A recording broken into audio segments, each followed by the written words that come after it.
días, señores estudiantes. Hoy vamos a ver este tema llamado sobrealimentación en motores diésel. Está tomado del libro Motores de combustión interna alternativos, en el capítulo 11, sobre alimentación. Este libro lo pueden encontrar en la carpeta que les compartí si quieren ampliar un poco más la información.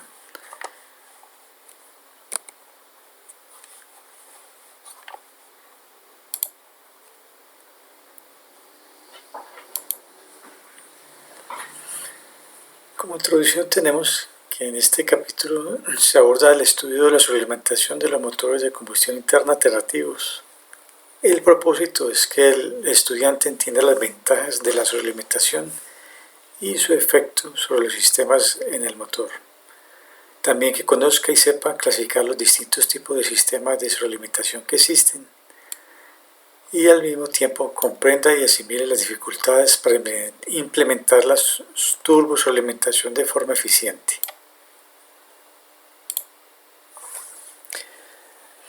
La justificación que se tiene para la sobrealimentación es la siguiente.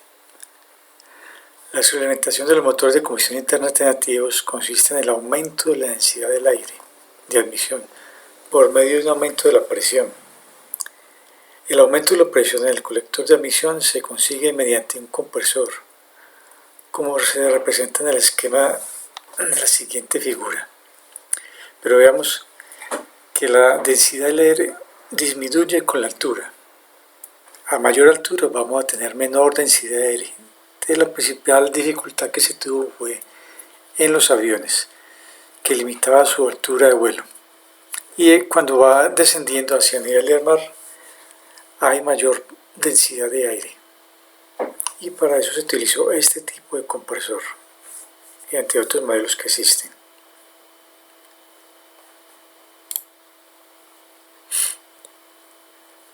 Vemos también que que se gana con el turbo. Entonces vemos que en esta gráfica vemos que hay dos áreas. Esta área de línea delgada es la sin sobrealimentación o motor de aspiración natural. Y vemos esta área de línea gruesa, tiene mucho más área. Es motores que trabajan con sobrealimentación. Te recuerdo que en termodinámica les explican que el trabajo es el área bajo la curva. Y vean que tenemos un área mayor. Entonces vemos que con el aumento del gasto del aire se incrementa al mismo tiempo la proporción del gasto de combustible. Si se mantiene el dosado, o sea que la relación aire-combustible, se formula la hipótesis adicional que el rendimiento no se debería haber afectado.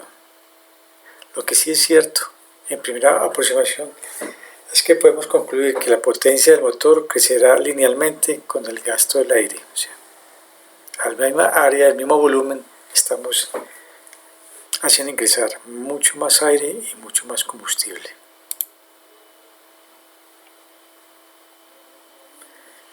La sobrealimentación es casi tan antigua como los motores de combustión interna alternativos.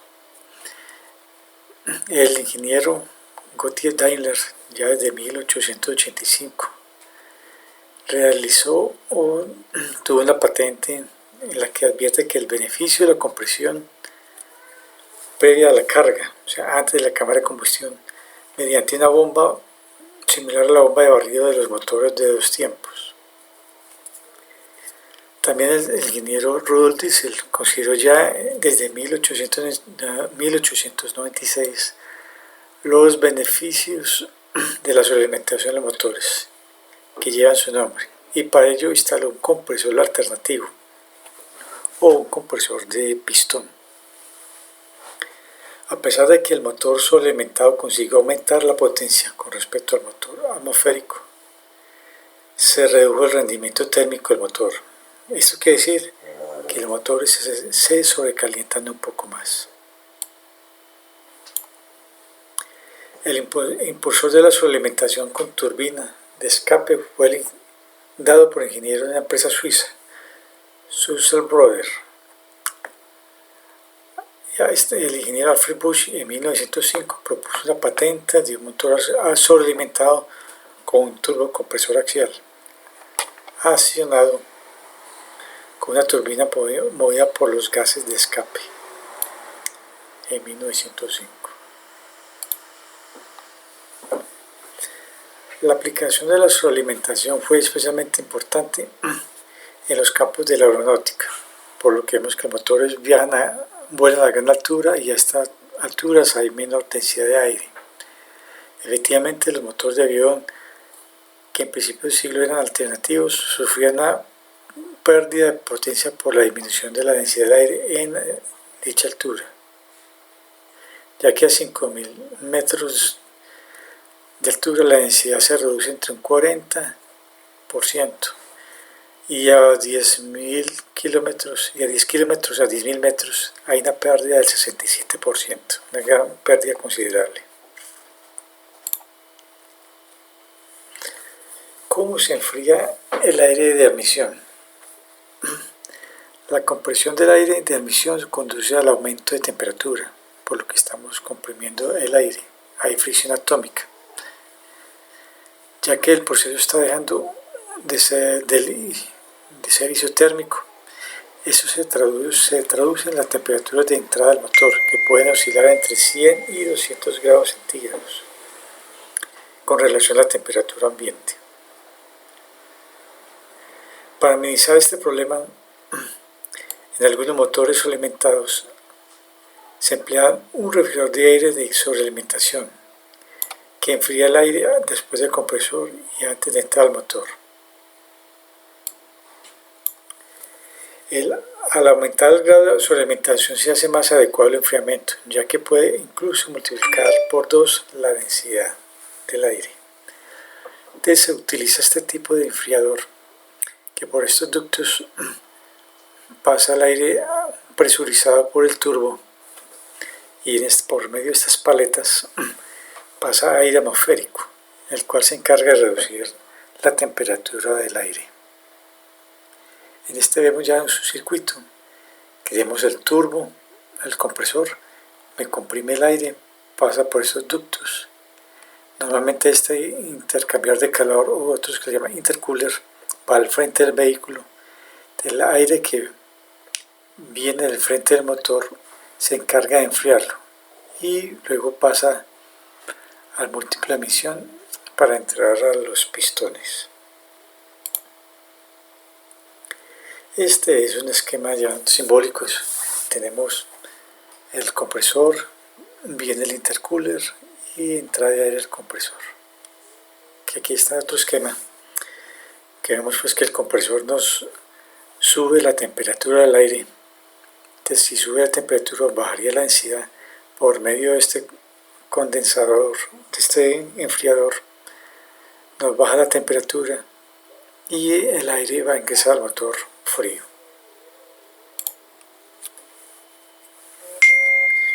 Consecuencias sobre el comportamiento del motor. La principal ventaja que se tiene en la compresión del aire de entrada al motor consiste, como ya me han comentado en esta gráfica, el aumento de potencia para una determinada cilindrada y, por lo tanto, el incremento de la potencia. Recuerden que es el área bajo la curva y tenemos aquí área gruesa, mucho más área, entonces nos da mucho más potencia. Las pérdidas mecánicas se mantienen constantes, sobre todo si el compresor de sobrealimentación se acciona por una turbina movida por los gases de escape. O sea que si el turbo, depende de cómo es accionado, por ejemplo en esta gráfica, que el turbo es accionado directamente por el cigüeñal, nos va a aumentar las pérdidas mecánicas. Si el turbo es un turbogrupo que es accionado por los gases, las pérdidas se mantienen constantes, no hay pérdidas. En el caso de que lo mueva el cigüeñal, sobre la alimentación mecánica, existe un gran deterioro del rendimiento mecánico debido al aumento de la presión media de accionamiento de los auxiliares. O sea, hay pérdida mecánica para accionar los elementos auxiliares: alternador, bomba de agua, turbo y otros, aire acondicionado y otros periféricos más. Clasificación de los sistemas de sobrealimentación. La clasificación de los sistemas de alimentación se pueden hacer según varios criterios, entonces que se cabe destacar. Primero está el método de accionamiento del compresor. Segundo está el tipo de compresor. Tercero, la transferencia de potencia entre el motor y el sistema de sobrealimentación. Y cuarto, tipo de motor que sobrealimenta. Veamos los métodos de accionamiento del compresor. Desde el punto de vista, se puede dar varias posibilidades en función de la máquina que suministra potencia al compresor. Está inicialmente la sobrealimentación mecánica, cuando el compresor es movido por el motor alternativo, o sea, por el motor directamente, por medio de correas, piñones, mediante un acoplamiento al cigüeñal. Cuando el compresor es movido por un motor distinto al alternativo, se llama sobrealimentación externa, que corresponde a esta gráfica, que puede ser un compresor eléctrico. Igual, el motor principal o motor alternativo tiene que suministrar la energía al compresor y esta viene del alternador, o sea que va a cargar el motor.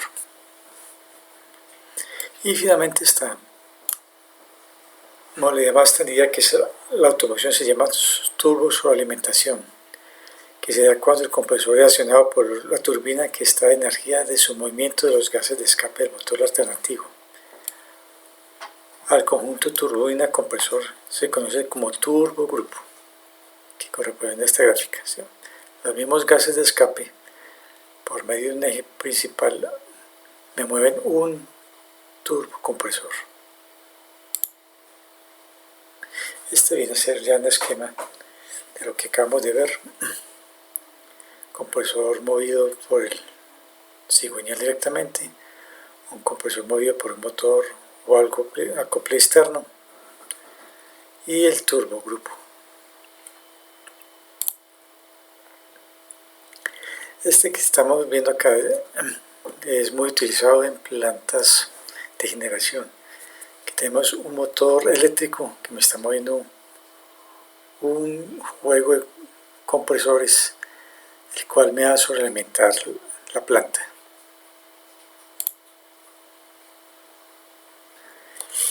Hay algo que se llama el retraso de la turbo sobrealimentación. Esto es debido principalmente a la inercia del turbogrupo, que retrasa el suministro del aire con respecto a la demanda instantánea de potencia y limita la capacidad de aceleración del motor. También hay que tener en cuenta que el aire es un fluido compresible, o sea que hay un retardo, hay una demora de llegar el aire desde el turbo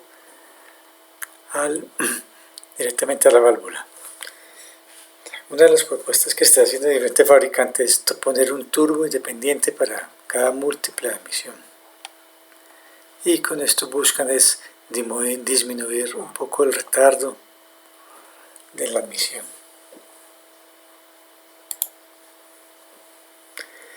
Veamos el tipo de compresor.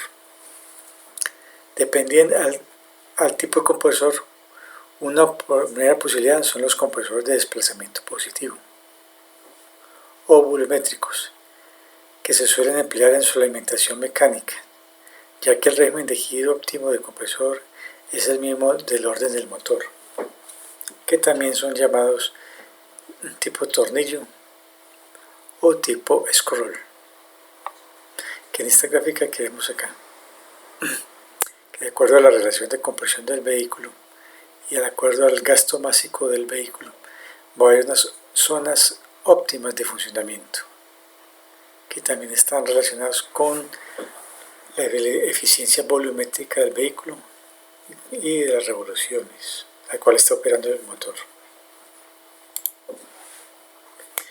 Esta gráfica corresponde a un turbocompresor que son puestos principalmente sobre el motor y que uno puede ver encima que se ve como una nariz vean que es movido por una correa del cigüeñal.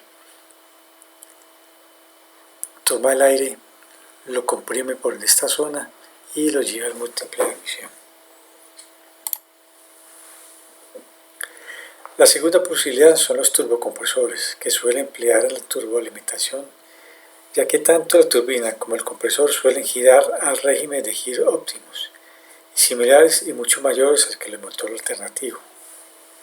Este es un tipo de compresor llamado caracol, que es un poco antiguo y tiene una eficiencia un poco menor que los turbocompresores modernos. También son llamados turbocompresor radial centrífugo de una sola etapa.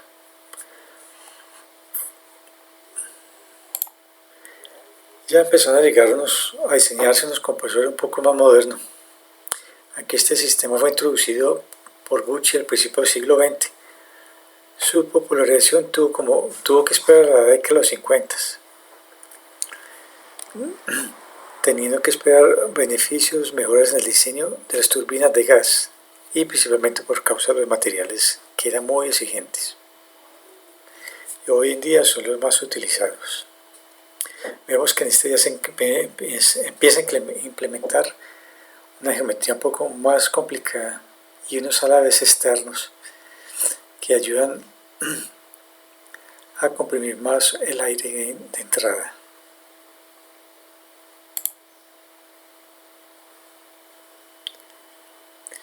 Ya se empieza en las últimas generaciones de turbocompresores a hablar de geometría variable. Como pueden ver en esta zona, vemos que los álabes se pueden mover de acuerdo a la velocidad del motor. Para pequeñas velocidades o bajas velocidades, las válvulas o los álabes se mueven para que deje salir libremente los gases de escape. Y a altas revoluciones, válvulas se cierran para que aumente la presión y así aumenta también la velocidad del compresor.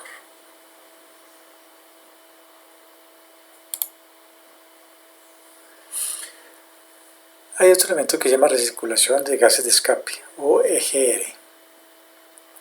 Esto es en sí tomar un poco de los gases de escape, se hace pasar por una válvula, también por en este caso un intercambiador de calor, y se mezclan con el aire de admisión, aire limpio.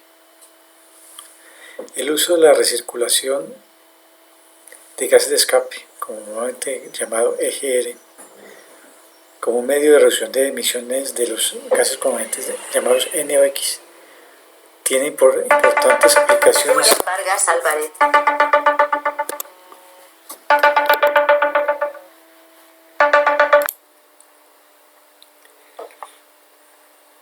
En general, el GR implica retraer del turbogrupo una parte del caudal proporcionado, o sea, parte del gases de escape proporcionado por el motor. Este caudal va a quedar circulando en un circuito cerrado entre el sistema de GR y el cilindro motor, es decir, sin pasar ni por la turbina ni por el compresor.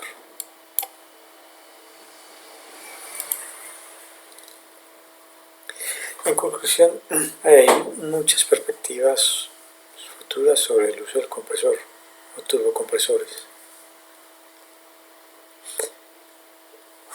Entre las ventajas y el inconveniente de los sistemas de sobrealimentación más frecuentes y analizando las diferencias entre ellos en base a los conceptos descritos hasta ahora, finalmente se completa con el análisis y requerimientos específicos y perspectivas futuras que tiene el sistema de sobrealimentación en los distintos tipos de motores, entre los cuales se tiene.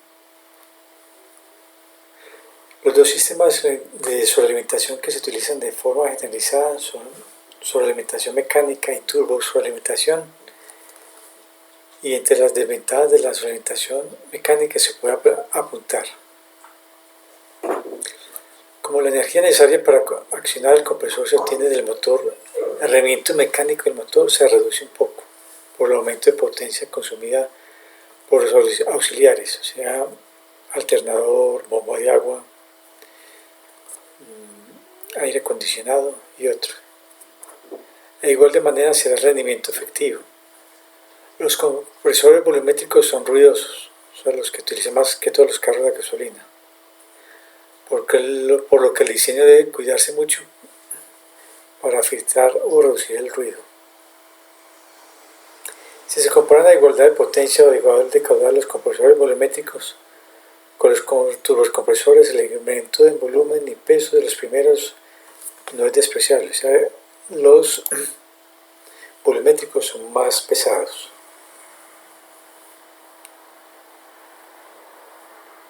Debido a esta última razón, el mayor peso, algunos fabricantes han desarrollado turbocompresores accionados mecánicamente. No obstante, todas las desventajas es la primera la que ha determinado un menor uso de la compresión mecánica con respecto a la sobrealimentación. Pese a todo, existen ventajas en la utilización de la sobrealimentación mecánica como compresores volumétricos mantienen la relación de compresión e incluso ahorro regímenes y menores cargas, como se está usando en los motores Volkswagen que tienen turbo eléctrico y turbo mecánico accionado por los gases, el cual dan la potencia del vehículo, máxima potencia del vehículo desde las 2500 revoluciones. La respuesta del compresor en aceleraciones y cambios bruscos de la carga es inmediata, mejorando el comportamiento dinámica del motor, o sea, lo hace más brioso. Sin embargo, la turboalimentación introduce una serie de inconvenientes que es necesario tener en cuenta. La energía disponible en los gases de escape es menor a baja régimen, a bajas revoluciones y baja carga, por lo que la curva del par será creciente con los regímenes de giro, lo cual no es favorable para la tracción de los vehículos. Durante los transitorios, o sea, aceleración y desaceleración, o aumento rápido de la carga del motor, el grupo de sobrealimentación va a tener un retraso relacionado con su inercia. El acoplamiento entre el motor y el grupo de sobrealimentación no es fácil, ya que son dos máquinas muy diferentes. La principal diferencia es que las turbomáquinas, o sea, compresor y turbina, están diseñados para trabajar en condiciones estacionarias, con flujo continuo, mientras que el motor alternativo es capaz de operar en una amplia gama de gasto máximo, con flujo estacionario o discontinuo. La energía de los gases de escape de un motor de combustión interna alternativo se va a presentar de dos formas: energía térmica, o sea, presión y temperatura, y energía cinética. El diseño del sistema de escape es fundamental para obtener mayor aprovechamiento de la energía de escape y minimizar el aprovechamiento de contratope o taponamiento de aire por los gases de escape, con operar la turbina en condiciones de rendimiento óptimo. La potencia generada por la turbina de escape vendrá dada por un salto de presiones aguas arriba, o sea, en el múltiple de emisión, y aguas abajo, la turbina. Esto se traduce en aumento de contrapresión en el escape y por lo tanto una disminución de rendimiento efectivo del motor. Sin embargo, la presión de emisión también se eleva por efecto de compresión, de manera que la presión de emisión podría ser superior a la de escape y el haz de bombeo sería recorrido en sentido positivo. Esta situación es habitual en motores de alta cilindrada, salvo a baja carga y bajo régimen, pero por desgracia es una excepción en los motores usados para vehículos de turismo, o sea, en motores pequeños no es recomendable el uso del turbo, que se menciona en este caso. A reducido número de cilindros, lo que provoca alto nivel de pulsaciones o golpes de aire, que reduce a su vez el rendimiento de la turbina o reduce la energía disponible, se opta por su alimentación de flujo constante. Esto quiere decir finalmente que la sobrealimentación se recomienda a motores de mediana y alta potencia, En motores pequeños se recomienda o se utiliza principalmente turbo eléctrico o turbo mecánico.